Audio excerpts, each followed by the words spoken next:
Let's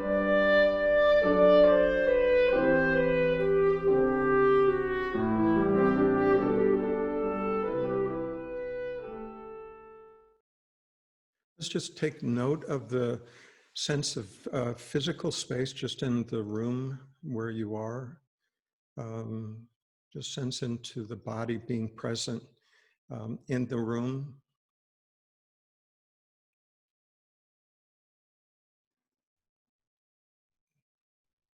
It's the interaction between, let's say, the air in the room, your breath, the vitalizing sensation of the breath entering the lungs and release.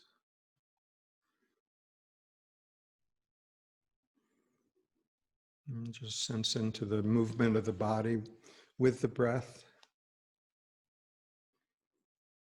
Sensation of the air being received by the body, being welcomed by the body, and then being released by the body.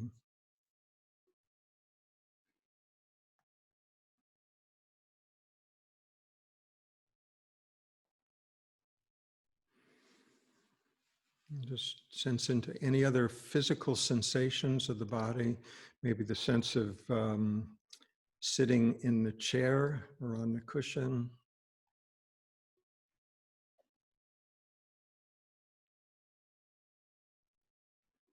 It's that sense of being held, being supported.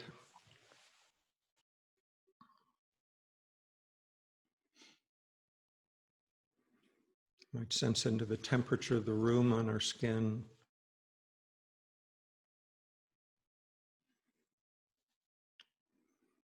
Maybe any sounds that we might hear, or just take note of it. We don't need to change it. We don't need to judge it. We don't need to analyze it, improve it. We can just allow it all to be.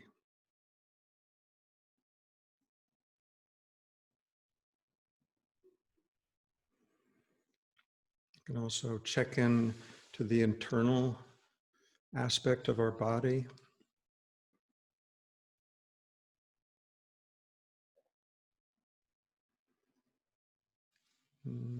Notice just a sense of aliveness, maybe subtle,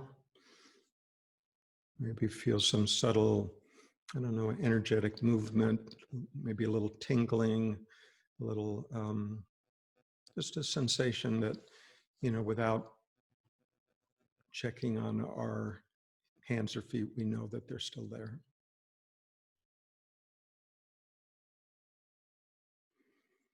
In the same way, we might notice if there's any thought happening, again, without the need to manage it or change it in any way. And what all these perceptions is that they're all being experienced within the field of awareness. So as we're just sitting here in the room, you can just sense into what that awareness feels like, not as a concept, but just directly, internally, so to speak. Notice that awareness. The awareness within which all of these perceptions are happening, including thought, including feeling. We can allow that sense of awareness to drop down from the head just to penetrate our entire body. Just sense into everything that's happening in the body from the perspective of awareness. Just that direct sensation without the need for a mental intermediary. And we can allow that sense of awareness to expand, not feel like it's limited by our skin.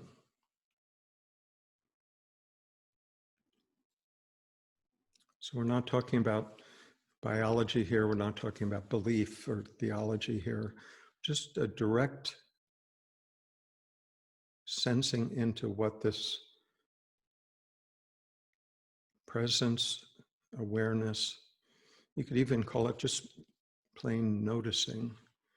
Noticing a sense of beingness in the vicinity of the body, not limited by the skin. And from that awareness, we can continue to notice that the breath is still happening, and the sense of being in a chair still happening.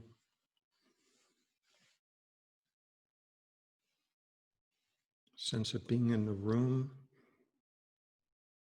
still present.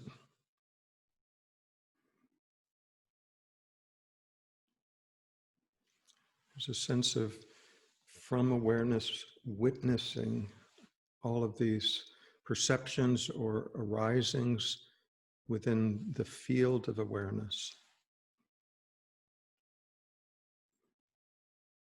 So all of these perceptions are being noticed by awareness. The awareness isn't dependent on the perceptions. The perceptions are dependent on this innate awareness. So we might notice that there's no effort required to propagate this awareness.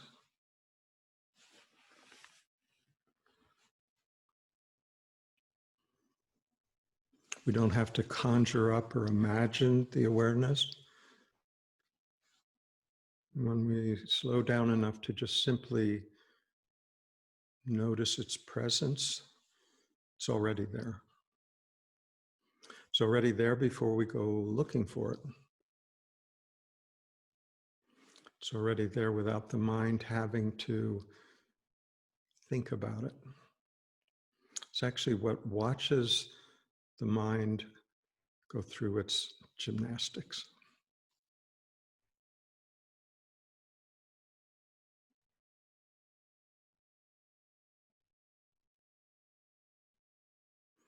We can also notice that we didn't have to earn that awareness. We might also notice that it's not even a high state. It's not actually even a state at all. It's actually that which notices whatever states the body mind might be experiencing. Prior to all phenomena, all thoughts, all feelings, all sensations. So we've just stepped back into the utter simplicity of that, the utter mystery of that. We can also notice that this awareness doesn't require any set of beliefs for its presence. It's not enhanced by any effort the mind may make to figure out what it is.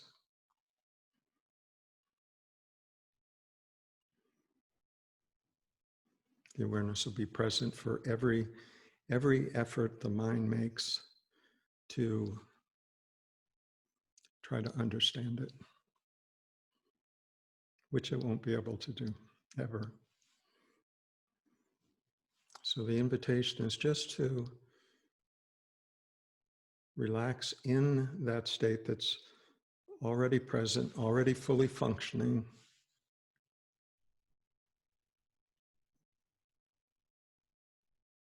And we just slow down enough to notice it.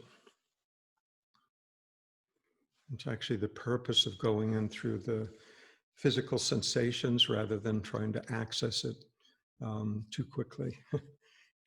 Too quickly, it's too easy for it to become conceptual. Whereas just noticing the physical sensation, in a sense, just bypasses the mind and allows us to experience those perceptions without the necessity of thought. It also gives the mind something to pay attention to, in a sense, without the necessity to conceptualize about it. So that's why I like to use the perceptions to sort of bring us to a place where we can notice what is already present. The awareness is pre-existing. Our job is to notice it.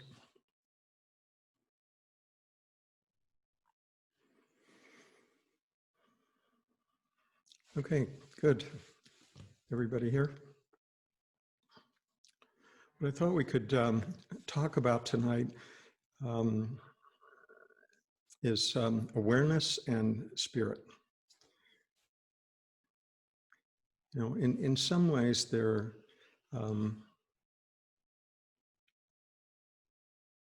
both of those terms are occupying, we could say, similar territory within different cultural paradigms. Okay, so from the Western cultural standpoint, I mean, whether you subscribe to a particular religion or ever did, the word spirit has a certain meaning in our culture that not terribly specific, but it has a certain gravity to it. And in Eastern religions, the term awareness occupies a similar prominent place. Okay, so you could say, in a sense, awareness is a little more passive, receptive, quiet.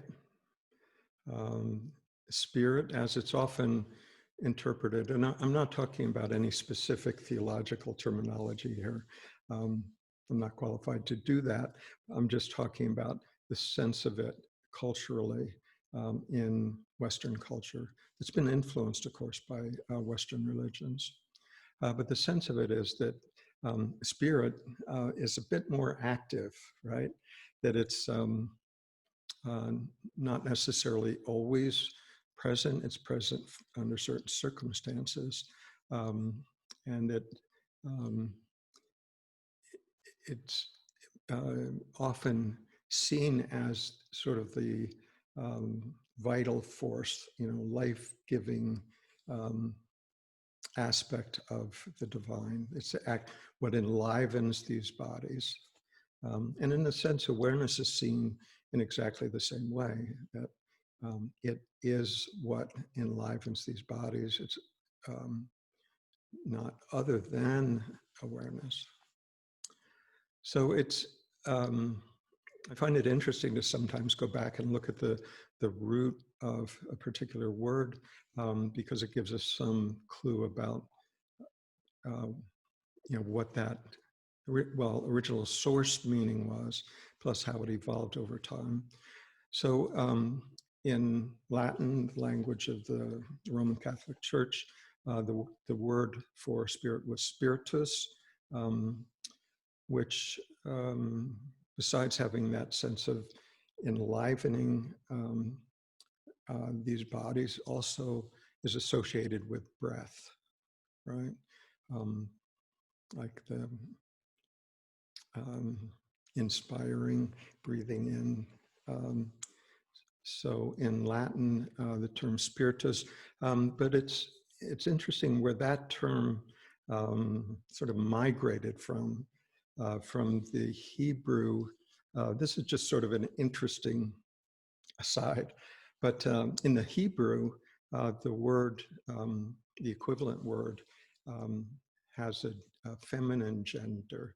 A lot of the languages in Europe or that part of the world have gender. For example, in French, we have feminine or masculine nouns. In German, you have feminine, masculine, and neuter nouns, one of those three. So in the original Hebrew, the word that is currently migrated into the word spirit, was feminine. But the Bible was originally written in Greek, and in Greek, the word for breath is pneuma, like pneumonia, that same root. And that word is neuter, a neutral gender, neither feminine nor masculine. But then when it got to Rome, the word spiritus is masculine. So we've gone from feminine to neuter to masculine.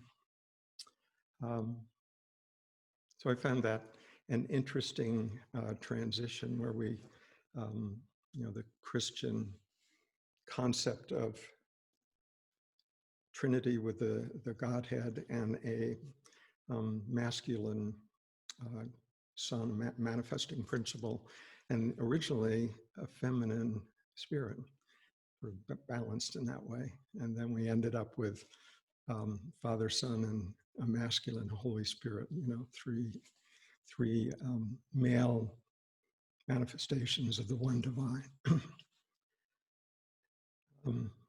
Anyway, I found that an interesting aside. So spirit, when we, the way it feels in this culture, again, regardless of whether we do or ever did prescribe to a certain religion, there's a certain cultural sense of what that word means in Western culture, at least as I perceive it. So there's this sense of, if it enlivens these human bodies, there's also a sense of it originating somewhere beyond the human body, actually outside of our domain, and sort of almost descends into the body. There's a well-known story in the Bible about when Jesus was first baptized by John the Baptist. The term, a very poetic term, was that the Spirit descended like a dove. Right? So from that perspective, we're talking about something external to what we are, that under certain special conditions can descend from someplace else down into this realm, into these body minds. So there's this, in a sense, there's a separation. There's a, there's not a certainty there that its presence is guaranteed by any means. It's also sometimes talked about as an agent, or a messenger, delivering inspiration, guidance, cautionary advice, to the human realm. So in that sense, it's much more active than awareness is. So it's seen as a little more judgmental, loving, yes, but there's some cautions there in terms of what kind of behavior will be approved of. Okay, again, I'm just talking as it feels, at least to me, culturally. So let's look at awareness. Awareness, as we've talked about many times before, feels different in some respects and similar in others. And I think it's worthy to sort of look at both of those, the similarities and the differences, to sort of get a feel for, any cultural bias that we may be sensing into. Because we're not actually talking about two different, at the deepest level, two different experiences. But, when theology or dogma or concepts are overlay then it can appear that way. Okay, so from the awareness perspective, which again is a more fundamental approach in Eastern religions, although it does appear in Christian mysticism in those places where it can be found. In other words, there is Saint Teresa of Avila talks about the prayer of quiet, which means just basically contemplation in silence. It's not a prayer of asking for anything. It's just a receptivity in silence, right? Which is much more similar to awareness of just being present within that texture, let's say, of the awareness itself. So, some of the sense that we have of awareness is, like we pointed to at the beginning, is that it's eminently available. It's not dependent on an outside source, right? It's eminently available to notice for ourselves. So we also can notice that it's not dependent on any prerequisites. It's not dependent on merit. It's not dependent on believing any particular set of beliefs. It's not dependent on morality. It is universally available to anyone who is willing to stop and look to see what their direct experience is. So in that sense, it's not confined to any particular tradition. It's not in any sense special, right? Only for these believers and not for those non-believers. It's just our innate condition that we can sense into our own awareness, not as a concept, not as a belief, but just as a direct experience that, yes, when I sense into that, there is a direct sense of presence of awareness. Okay, so it doesn't require any particular behavior to initially be in touch with that awareness. Doesn't require any particular behavior, doesn't require any particular belief or any particular practice even. So in that sense, it's universally available just for the noticing of it. We can also notice that the awareness is non-judgmental, right? It will be there for every experience that you ever have in your entire life. Magnificent, awful, mundane, heroic, boring, challenging, whatever the experience, the awareness will be present for that. It doesn't turn and flee if you're having a bad day.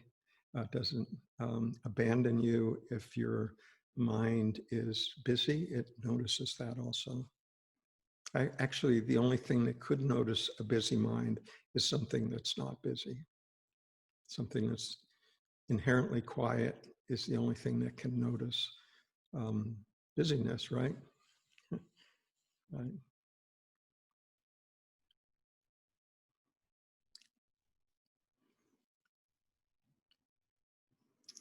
Notice that the awareness feels intimate, doesn't feel distant, doesn't feel far away.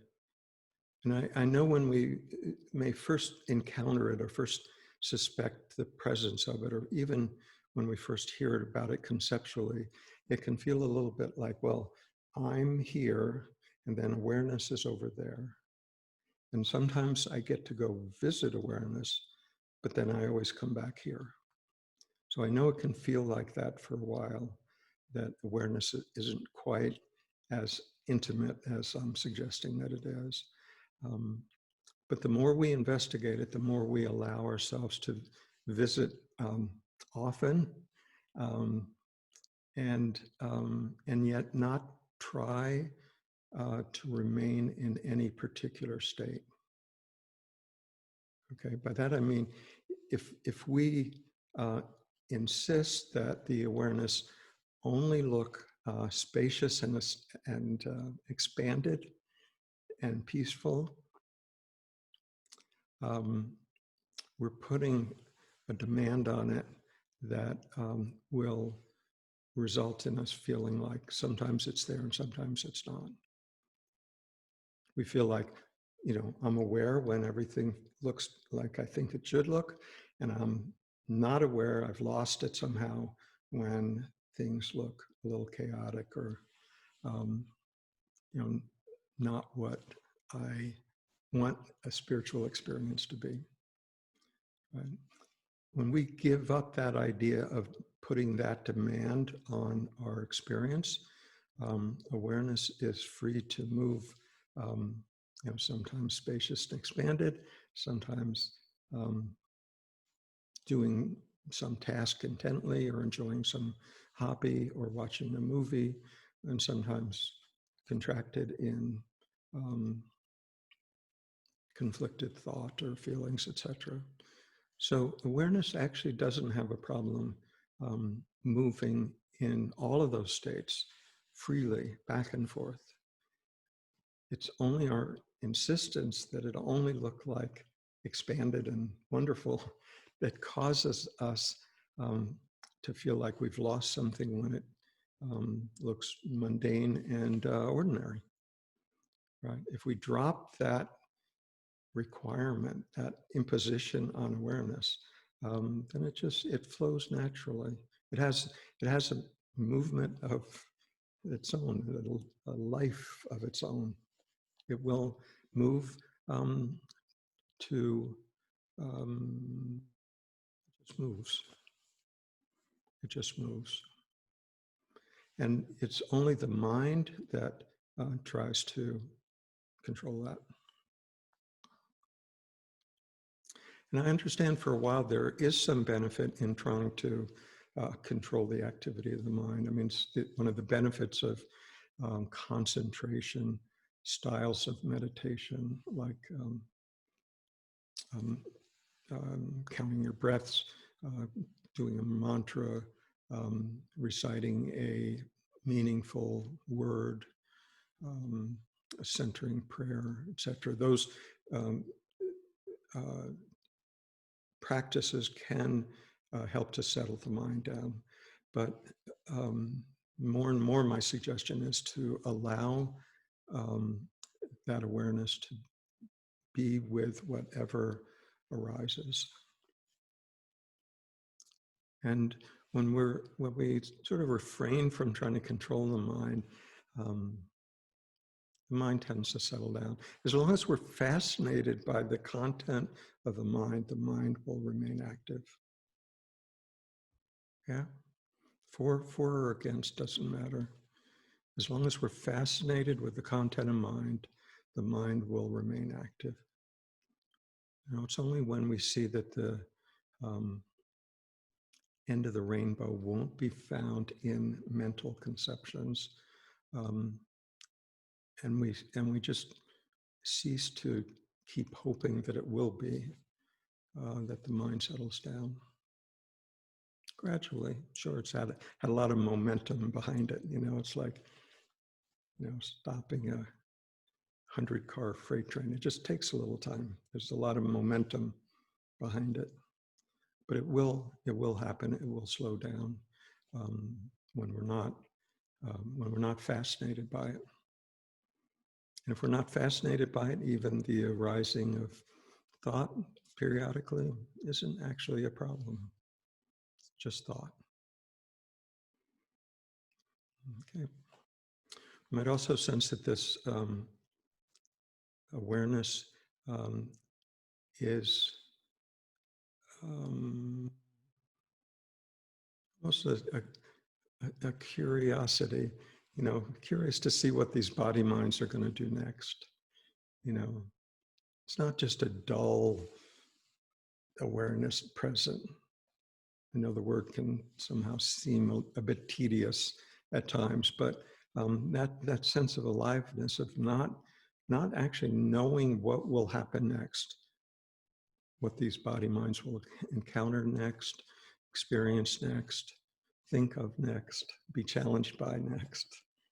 And the awareness, I don't know, it just feels like it takes a certain, maybe I'm humanizing it too much, but it takes a certain delight in that. There's a, it's not just a bored witnessing of life as it passes by.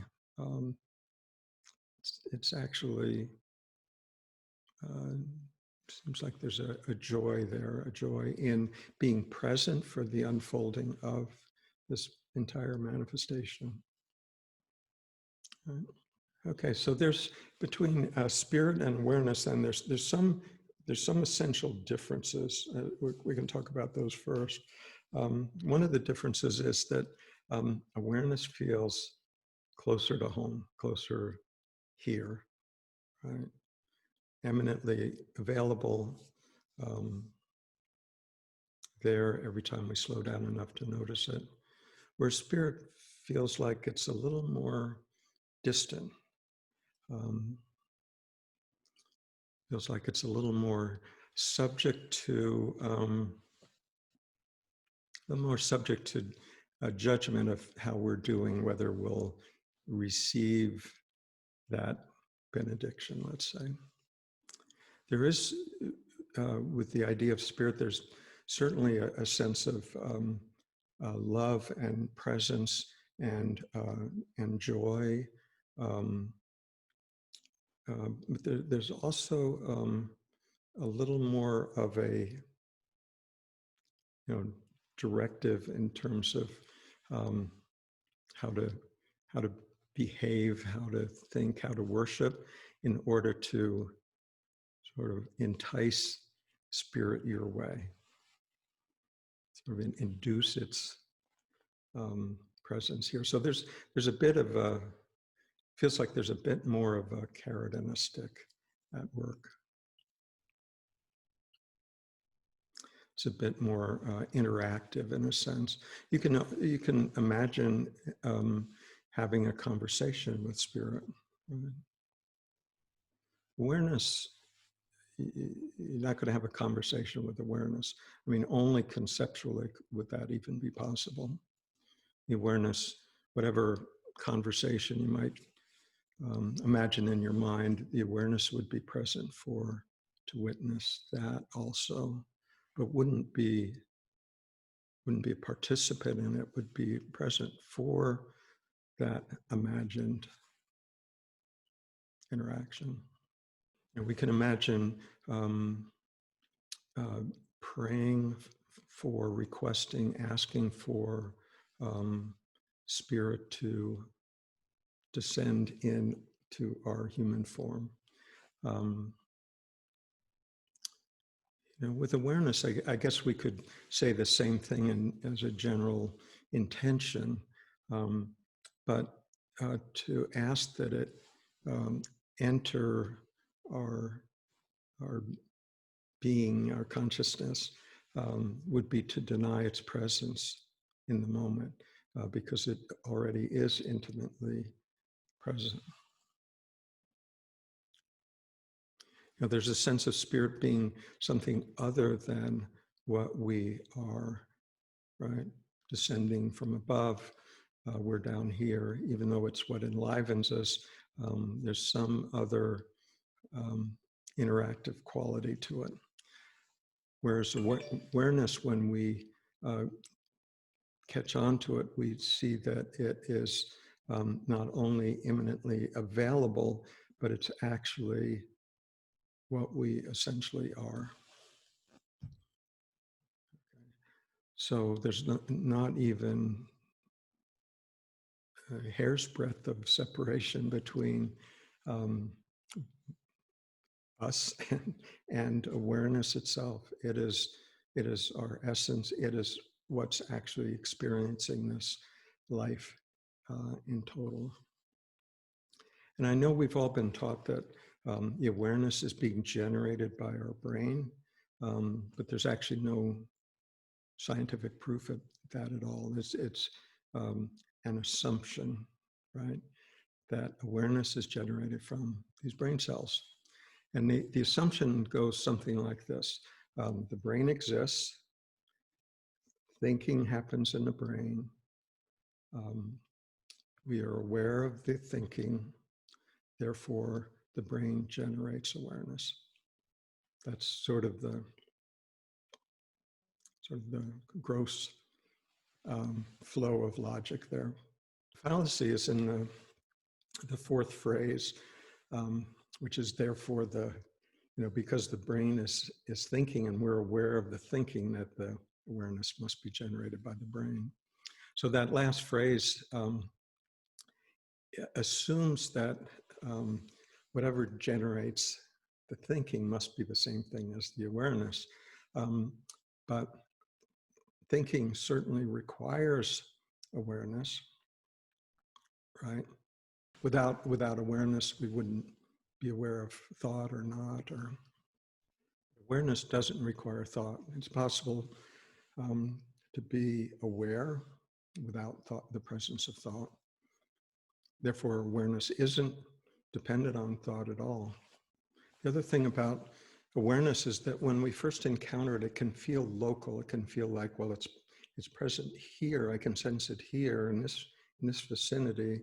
The awareness being a local phenomena. And I'd suggest that that's because the body is where we sense everything, right?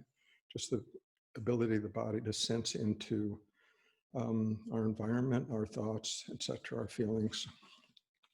And so being aware of those sensations requires this body.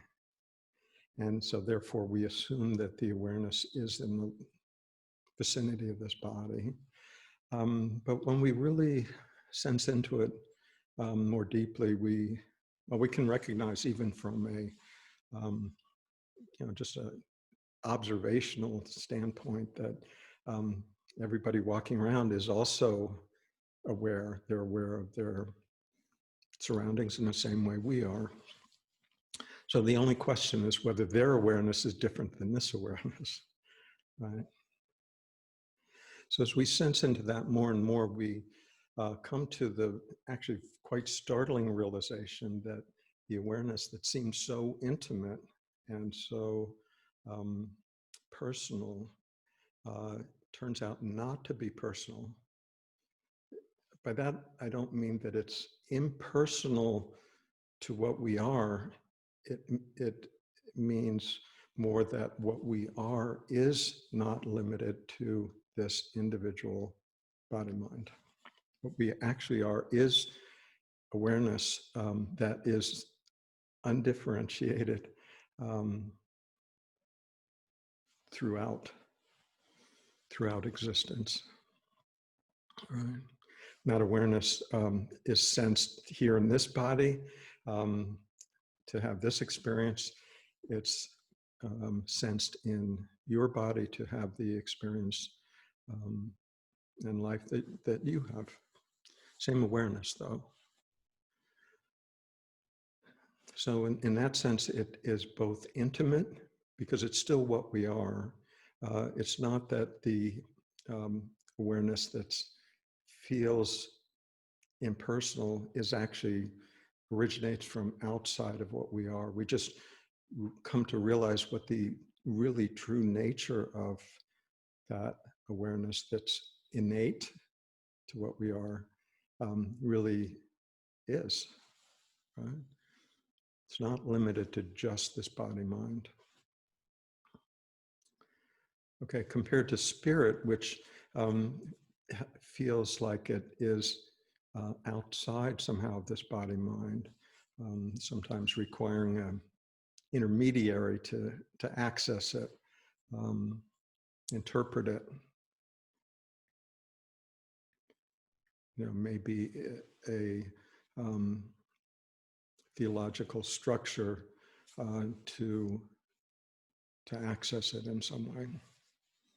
So in that sense, the awareness feels very democratic, available to all. Spirit has a little bit more of a specialness tinge to it. Okay, so we can point out a few differences as we have, but there's also probably many more similarities. In a sense, both spirit and awareness are taken to be what actually animates, enlivens these body minds. They are both aspirational in a sense that they tend to pull us ever more deeply into recognition of what is more and more true, into our deepest nature, into our highest values. They also both require sort of more attentiveness to what we are saying, what we are doing, to just that observational quality of awareness makes us realize when we're off base, and sort of pulls us back into seeing that and coming more and more into alignment with how things actually are, with more and more in alignment with our deepest nature. And spirit similarly has that pull. If it is honored, is respected, it has certain demands, shall we say, to pull us more and more into that direction, where the net result of which is the sort of enhancement of what's typically called spiritual values, peace, joy, love, contentment, equanimity, etc. Even simple attributes like kindness and generosity, all the result from the awareness perspective, all the result of seeing the other person as essentially what we are, awareness, manifesting to look like that there, looks like this here, but essentially same source, right? Superficial differences, but underneath it all, it's the same source. So it's sort of like the ocean, typical analogy of the ocean. It's a lot of depth. On the surface, there might be some waves, a little froth and everything, but even the froth is ultimately not other than the ocean itself. The spray eventually drops back into the ocean, and the waves finally recede, but all the while, they're still not other than the ocean, which in its depth is at peace. There's a stillness there. As we become more and more familiar with awareness, or from the religious side, from recognizing the subtleties of spirit, more and more things get quieter, and whatever dissimilarities may first appear, we realize are only the overlay of concepts onto what can be experienced directly. So at the end of the day, we're talking about the same deep not even a connection, because we're not talking about two different things. We're talking about just our own innate nature, our true self, by whatever name we may choose to call it, right?